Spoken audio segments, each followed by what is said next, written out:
Hello friends, welcome back to my YouTube channel Shiksha digital studio.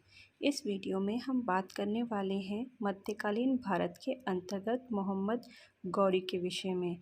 Video शुरू करने से पहले यदि आपने अभी तक मेरे चैनल को सब्सक्राइब नहीं किया है तो इसे सब्सक्राइब करें, शेयर करें तथा बेल आइकन प्रेस करना ना भूलें, जिससे आपको मेरे आगे आने वाले सभी वीडियोज़ की नोटिफिकेशन प्राप्त हो सके। तो चलिए शुरू करते हैं आज की वीडियो। मोहम्मद गौरी का नाम मुइजुद्दीन मोहम्मद बिन साम था। गौरी साम्राज्य का जो केंद्र था वो उत्तर पश्चिम अफ़गानिस्तान था। मोहम्मद गौरी पहला वो व्यक्ति था जिसने भारत में अपना राज्य स्थापित किया। मोहम्मद गौरी का जो वंश था वो शशवनी वंश था और जो पहले गौरी वंश के लोग थे वो बौद्ध मतावलंबी थे। गौरी का नाम शिहाबुद्दीन भी था। इसका मतलब होता है धर्म का ज्वलंत लक्षण। गौरी स्वतंत्र शासक होते हुए भी स्वयं को अपने बड़े भाई गियासुद्दीन के अधीन मानता था। 1203 में जब गियासुद्दीन की मृत्यु हो गई, उसके पश्चात गौरी ने अपने आप को स्वतंत्र शासक के रूप में मुइजुद्दीन की उपाधि धारण की। मिन्हाज की तबकाते नासरी में हमें गौरी की भारत विजय का विवरण मिलता है। अब देखते हैं गौरी के भारत पर आक्रमण के क्या कारण थे। तो पहला है साम्राज्य की स्थापना करना, दूसरा है इस्लाम का प्रचार करना, तीसरा है धन की प्राप्ति और चौथा है अपने बड़े भाई गियासुद्दीन से हुआ समझौता, जिसमें यह समझौता किया गया था कि वह पूर्व की ओर ही साम्राज्य विस्तार करेगा।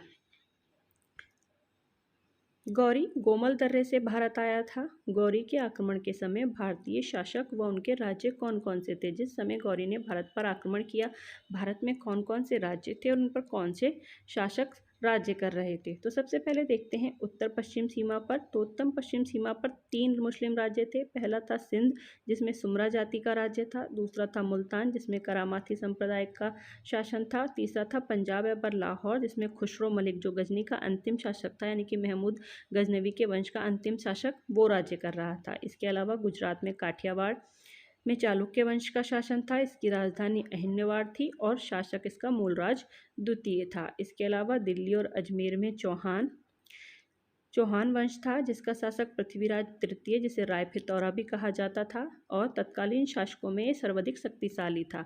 उसके बाद कन्नौज का गहलवाल वंश था, जो उत्तर भारत में सर्वाधिक विस्तृत था। इसका जो शासक था वो जयचंद था। उसके बाद है जेजाक भुक्ती, यानी कि बुंदेलखंड का चंदेल वंश। इसका जो शासक था वो परमर्दी देव था। मोहम्मद गौरी का भारत पर प्रथम आक्रमण 1175 ईस्वी में मुल्तान पर हुआ। यहाँ करमाथी मुसलमान शासन कर रहे थे। 1178 में गौरी ने गुजरात पर आक्रमण किया और मूलराज द्वितीय के हाथों से माउंट आबू के युद्ध में पराजित होना पड़ा। यह भारत में मोहम्मद गौरी की पहली हार थी। इस युद्ध का नेतृत्व मूलराज द्वितीय की विधवा मां नायिका देवी कर रही थी। 1178 ईस्वी में ही मूलराज द्वितीय की मृत्यु हो जाती है और उसके बाद भीम द्वितीय शासक बनता है।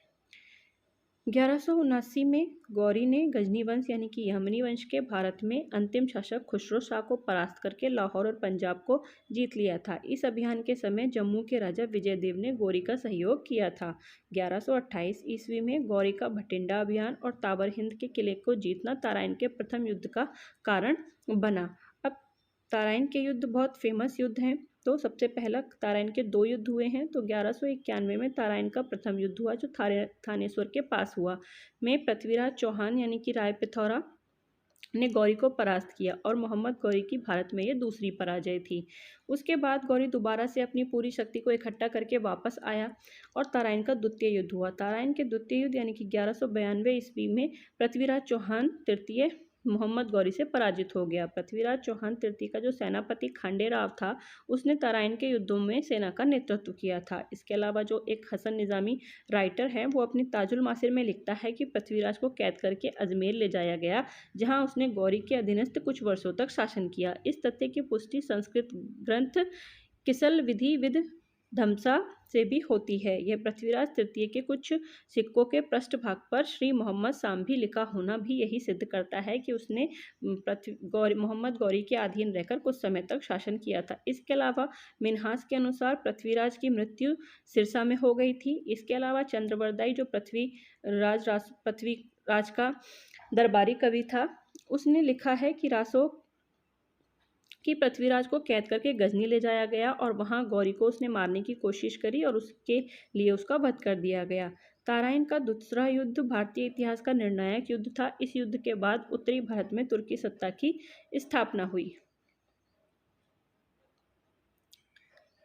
उसके बाद है गौरी के आक्रमण के समय कन्नौज का गहड़वाल वंश उत्तर भारत का सबसे विस्तृत था। मोहम्मद गौरी ने 1194 में चंदावर के युद्ध यानी कि कन्नौज के गहड़वाल शासक जयचंद को भी पराजित किया था और उसने गहड़वाल सिक्कों पर बना भारतीय लक्ष्मी का चिन्ह और नागरी लिपि को अपनाया था। नोट: 1206 ईस्वी में पंजाब में खोखरों ने विद्रोह किया और गौरी ने अपने आखिरी अभियान में इल्तुतमिश यानी कि ऐबक के दास के सहयोग से खोखरों का कत्ल किया था। इल्तुतमिश के शौर्य से प्रभावित होकर ऐबक गौरी का दास जो उसको आदेश दिया कि इल्तुतमिश को दास्ता से मुक्त कर दे, अतः दास इल्तुतमिश अपने स्वामी ऐबक की दास्ता से पहले ही मुक्त हो गया था। अब क्या था, जो मोहम्मद गौरी था उसका दास था कुतुबुद्दीन ऐबक और कुतुबुद्दीन ऐबक का दास था इल्तुतमिश। अब इल्तुतमिश ने खोखरों के विरुद्ध मोहम्मद गौरी की मदद की थी या उसके साथ अभियान में उसका सहयोग किया था। उसके शौर्य से मोहम्मद गौरी इतना ज़्यादा प्रभावित हुआ कि उसने अपने दास कुतुबुद्दीन ऐबक को कहा कि वो इल्तुतमिश को दास्ता से मुक्त कर दे। अतः जो कुतुबुद्दीन ऐबक का दास यानी कि इल्तुतमिश था वो कुतुबुद्दीन ऐबक से पहले ही दास्ता से मुक्त हो गया था।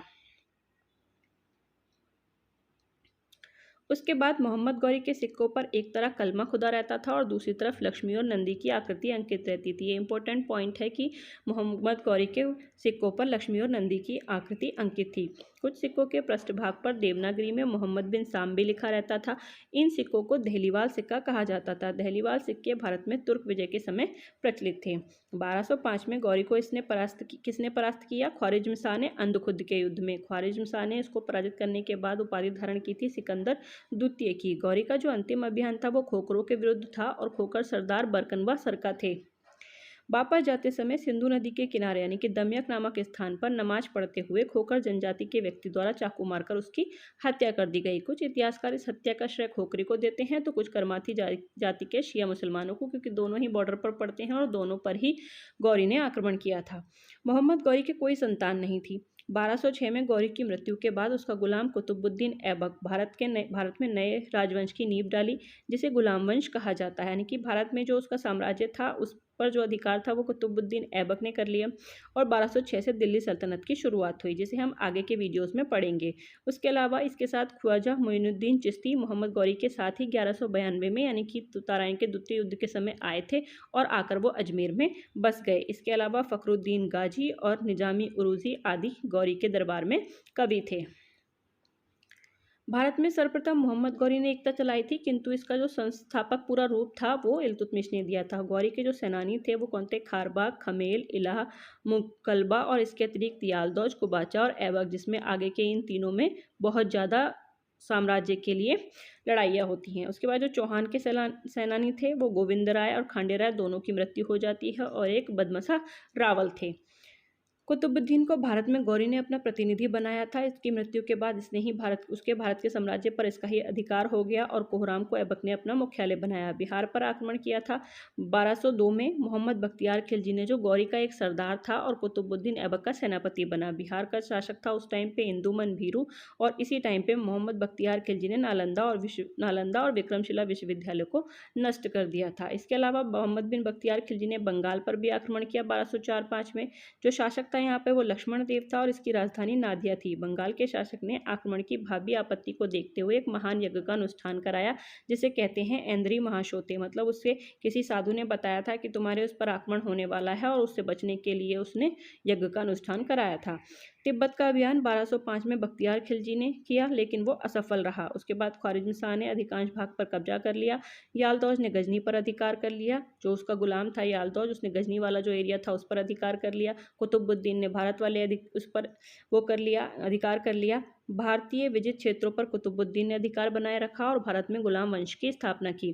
गौरी ने जो सिक्के चलवाए थे वो हिंदू देवी लक्ष्मी की आकृति वाले थे। इस तरह हमने देखा कि मोहम्मद गौरी ने भारत पर कब आक्रमण किया और पृथ्वीराज चौहान के साथ उसके जो युद्ध हुए। इसके आगे के वीडियो में हम देखेंगे कि मोहम्मद गौरी के बाद कुतुबुद्दीन ऐबक ने भारत में गुलाम वंश की कैसे स्थापना की और उसके बाद के शासक कौन कौन हुए। अगर आप इसी तरह से डिटेल में मेरे साथ हिस्ट्री पढ़ना चाहते हैं तो बने रहिए मेरे साथ। Thank you for watching.